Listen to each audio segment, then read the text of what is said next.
Bless the sheer gall of Deji to say that Arteta is scared of playing Tottenham with open toe-to-toe football because there's no way Arsenal can go toe-to-toe with Tottenham. That's mad. That's actually mad. Like, I can't... I laughed at that when I first heard it. I'm like, no way this guy's being serious right now. He's being shameless. He is definitely. Maybe he believes it. Fair plays to him. But if he really thinks that Arteta came there and played, 5 at the back with 3 in front and 2, to spring a counter-attack, he's on something. He knew that Tottenham, would play this high line and bring their players forward into Arsenal's half. That allows so much space for people like Saka, Trossard, Havertz, if it were, Odegaard, whoever it is, to be running forward and springing up, yeah? That's what happens. That's what it allows. Now, let me also tell you something that caught me from left field. And it caught you left field as well. Was at 1 o'clock, we saw Tottenham starting lineup. I went, what? Ben Davies, Bentancur, Højbjerg. And we're going to start with Werner. How? Your manager, man. How, where, and why? Why would you do that? So, yes, you man won. But for me, I did not foresee Postecoglou doing the madness that he did. But going to get mad and people are going to say, I'm delusional. A lot of people call me delusional. That's fine. Cry. The fact that you're celebrating this win is a disgrace to the club that you support. It's a disgrace to the club that you support. This is an absolute disgrace of a win. And if I was an Arsenal fan, I wouldn't be celebrating this. It's sad. It's sad. Well, I would be celebrating this, but I would be sitting down and saying, you look at it and the penalty, come on. If you're saying that's not a penalty, you got to check it. You got to get your eyes checked. Let me just ask you. Let me just ask you. So, are you basically saying, because all I heard during the week was the reason why Chelsea didn't win is because Palmer didn't play. So now, what are you saying is because you didn't have at least Doji, and at least because I know he's out injured. Are you saying that because Basuma and Sarr didn't play, that's the reason why you didn't win? Yes. Basically, seen in my life. This is the fan base that comes on and cries about refereeing decisions 24/7 every time it happens to them, and they're gonna put the phone to the microphone with sad music playing, violin playing. Are you serious? That's what you're gonna do after everything you've done this season? That is what we're gonna do. We came to your home and we got the 3 points 2 years in a row. Disgustingly. So, genuinely. Well, the simple answer is yes.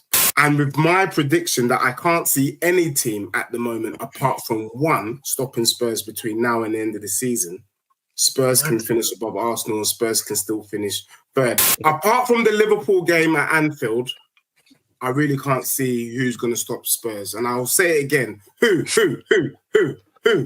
Yeah, that guy. He came back with another mad one, saying you can't go toe-to-toe to Tottenham, so Arsenal had to sit deep and they had to play counter-attacking football because Arteta knows this Arsenal team cannot go toe-to-toe with Tottenham. The first thing I told you was that when you come to my gaff, when you come to my club, we're going to have more ball possession than you. We had 62% possession to your dusty 38 or 28 or whatever it is. Yeah, so let that sink in. You, man, I told you can't go toe-to-toe with Tottenham. I said to you, though, that you're going to need to humble yourself, and play direct football. And unlike you, thank goodness that Arteta has been watching the show. Because had he done what you were planning to do, you, man, would have got slapped up. Arteta listened to me and said, you know what, this brother's got a point. We can't play Tottenham off the park. We're not good enough. So let's sit back and go direct. That's what happened, my brother. And also, bro, and Richarlison. Bless the shamelessness. Craig was tweeting out yesterday, I'm losing my head. Not only conceded 4 against Newcastle, now conceded 3 against Arsenal. Where's your head at now, bro?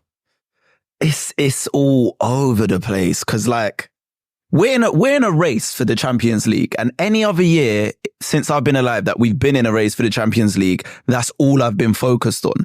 But this is the weirdest feeling I have. I'm so conflicted because I'm not actually that interested in getting the Champions League. I'm not focused on that. All I'm thinking about is these guys and them not winning the league. I'm real. I'll be real. There's some Spurs fans that are going to lie and act like they don't care about that and they're only focused on Spurs goals. But the reality is, I would rather not get Champions League if it means they don't win the league. So that means when we play Man City, I'm cool with, instead of 50-50s for balls, 70-30 to Man City, put in a lackluster challenge. If they run past you, just jog back. Don't bust the gut. You know what I mean? I'm You're keeping willing it to hurt so yourself to hurt your enemy. Craig, I admire it. 100%, because we're talking about Arsenal, our biggest rivals, who haven't won the league in 20 years, winning the biggest prize in England. Us not getting Champions League, I've been there for years. We haven't had Champions League for so many years. I'm used to that. That's fine. But for Arsenal to win the league, nah, I'm more focused on them not winning the league than us Question getting about the Champions game though.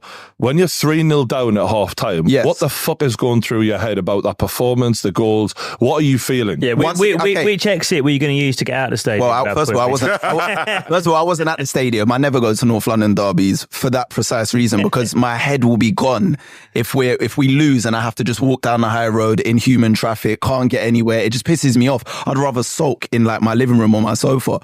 But it's another thing that was weird that game, because I'm looking at it like, we didn't play that bad, but we found ourselves 3-0 down. So I was like, my head was all over the place, because we started the game very well. We was controlling possession. We was kind of pinning them back, not allowing them to play their game. And then Højbjerg puts in the weirdest header in the back of his own net. Like, he's in front of the near post and still somehow it squeezes in. And from there, you're just like, and that was the third game in a row that we've played Arsenal in a North London derby and scored an own goal. We did it at the Emirates earlier this season. We did it last season when Lloris threw it in the back of his own net at our stadium. So I'm just like, why do we keep approaching games against Arsenal like this and playing pretty well and then kind of just shooting ourselves in the foot? It was just a weird feeling, but obviously I was absolutely fuming.